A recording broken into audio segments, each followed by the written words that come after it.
أشهدكم يا ملائكتي أني قد غفرت لهم.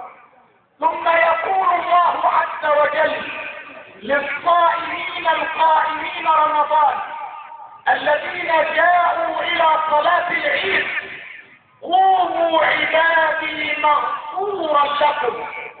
هذا يوم المغفرة العام من الله عز وجل.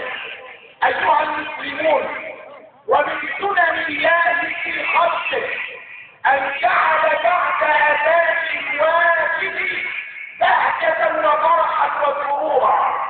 هذه سنة الله في خلقه على مدى الزمن.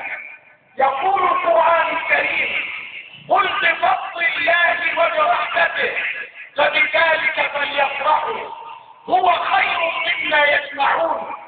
ويقول نبي الرحمة صلوات الله وسلامه عليه: للصائم فرحتان: فرحة عند فطره وفرحة عند لقاء ربه.